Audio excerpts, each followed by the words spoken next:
Les producteurs laitiers avaient annoncé une journée blanche pour ce lundi et ils ont tenu parole. Le Maine-et-Loire n'a pas échappé à la grogne avec des entreprises bloquées à Villers et à Saint-Florent-le-Vieil. Depuis une dizaine de jours, ces agriculteurs réclament une hausse du prix du litre de lait payé par les industriels. Cet après-midi, devant cette laiterie de Saint-Florent-le-Vieil appartenant au groupe Lactalis, le dialogue a parfois été tendu avec le directeur du site. Pour les organisations syndicales, l'objectif était bien de montrer aux laiteries la détermination des agriculteurs. Étant donné la pression qu'on leur met, je pense qu'ils ont envie de discuter. Après, de là arriver sur des aboutissements qui conviennent à toutes les parties, va falloir que les laiteries fassent de gros efforts, puisque le prix qu'elles nous ont réglé pour le lait du mois d'avril est un prix complètement incohérent qui ne tient aucun compte d'indicateurs de marché. Pour information, le prix de transaction se situe actuellement aux environs de 21 centimes le litre, alors que les agriculteurs en demandent près de 30. Des producteurs laitiers du Maine-et-Loire ont également bloqué ce lundi cette laiterie d'Ancenis appartenant au groupe Terrena. En théorie, tous les barrages devaient être levés en début de soirée. Mais la grogne n'en est pas apaisée pour autant, puisque la réunion interprofessionnelle voulue par les producteurs n'interviendra pas avant jeudi. Les syndicats se réuniront donc demain soir pour décider des actions qu'ils entendent mener d'ici là. Vous avez 8h10 qui vous fait arriver à 8h33. Voyageurs, attention, consultez les panneaux d'information en gare d'Angers car le trafic ferroviaire sera perturbé demain matin par un mouvement de grève nationale. Si entre Paris et Nantes, 17 TGV feront tout de même leurs allers et retours, c'est sur le trafic des TER qu'il y aura des problèmes. Seuls 30% de la circulation habituelle seront assurés. Pas de train entre Angers et Cholet, mais la possibilité de faire la navette par car. Pour plus d'informations, les coordonnées habituelles de la SNCF sur Internet et par téléphone au 0805 90 36 35 pour les grandes lignes. Retour à la normale prévu à 8h mercredi matin. C'est fait, Angers-Noyant retrouvera la D2 la saison prochaine. Dimanche après-midi, les joueurs ont goûté à la joie de l'accession après leur victoire face à Gien. Une victoire 26-21, pas si facile que ça, puisque les Angevins ont dû batailler pour conserver leur avantage jusqu'à la fin. En tout cas, un an après leur relégation en National 1, ils ont réussi leur pari, remonté aussitôt. Je pense que c'est une des plus belles saisons que j'ai jamais vécues, du haut de mes 36 ans. Parce que c'était vraiment un challenge incroyable et difficile. Donc là, je suis pleinement heureux, quoi. Cette remontée en D2 parachève une saison extraordinaire. Même si Angers-Noyant a mené le championnat de bout en bout, cela a été très difficile. Parce qu'on a attendu partout et je pense que c'était un statut qu'Angers n'avait pas l'habitude de rencontrer parce que ça allait faire 3 ou 4 ans qu'on était plutôt aux charrettes. Et là, on venait de descendre de D2, gros budget, grosse équipe, gros groupe. Donc on était un peu la cible à abattre. La saison n'est pas pour autant terminée. Angers-Noyant va encore se battre pour le titre de champion de N1.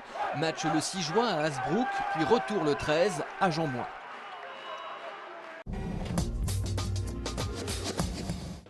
Angers-Noyant toujours avec, et c'est maintenant officiel, un nouvel entraîneur pour la saison prochaine. Denis Tristan, 44 ans, 144 sélections en équipe de France et une médaille de bronze au JO de 92, a aussi déjà à son actif une belle expérience d'entraîneur.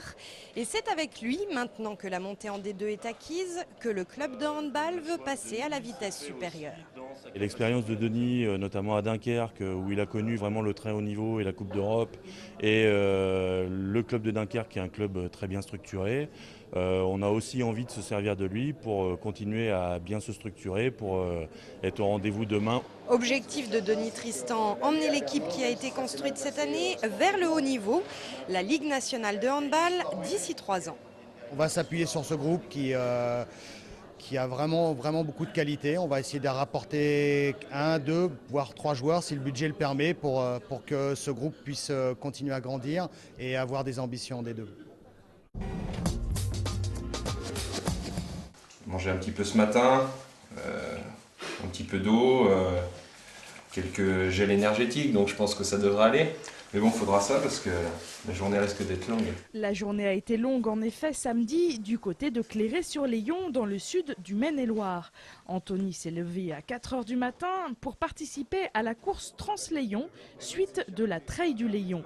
Cette course de 82 km était une première édition, l'idée étant pour tous de découvrir les paysages du Layon en pratiquant la course à pied. Soyez prudents, attention aux chevilles, attention aux chevilles. On essaie de faire découvrir les coins dans lesquels on court tous les jours, toutes les semaines. On connaissait un petit peu moins le Haut-Layon le Viersois. On a découvert d'abord des endroits qui sont très sympathiques et puis des gens aussi très sympathiques. 73 coureurs ont participé à la Trans-Layon. Quant à Anthony, il est arrivé dans les 10 premiers après 9 heures de course, complètement épuisé mais heureux. J'ai aussi parlé pas mal, mais j'ai eu aussi très mal. Ouais. Surtout les 75 premiers kilomètres. Et puis là, je suis vanné, j'en veux plus et content d'être arrivé. Prévue pour être une unique édition, la Trans-Layon sera peut-être tout de même reconduite l'année prochaine.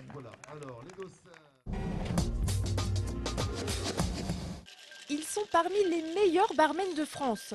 Cet après-midi, une vingtaine de professionnels ont participé à Avrier à un concours de cocktails organisé par une entreprise angevine de spiritueux. Les candidats disposaient de 7 minutes pour réaliser leur breuvage. Face à eux, un jury qui notait la partie technique. Rapidité, exactitude des proportions, rien ne leur a échappé. On juge aussi la façon de travailler, la propreté. Si on ne touche pas les décorations avec les doigts, si on ne prend pas ses glaçons avec les doigts, toutes ces choses-là, les règles d'hygiène en général. Au fond de la salle, un autre jury notait la présentation, l'arôme et le goût du cocktail. On est sensible au fait qu'une fois qu'on l'a bu, il nous reste quelque chose en bouche qui nous donne envie de reboire une deuxième gorgée.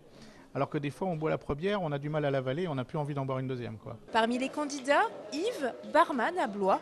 Cela fait plusieurs mois qu'il se prépare au concours en faisant tester ses créations à ses clients.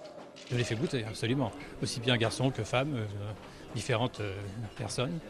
Et je fais la moyenne de tout ça et je choisis le cocktail qui a le plus de succès.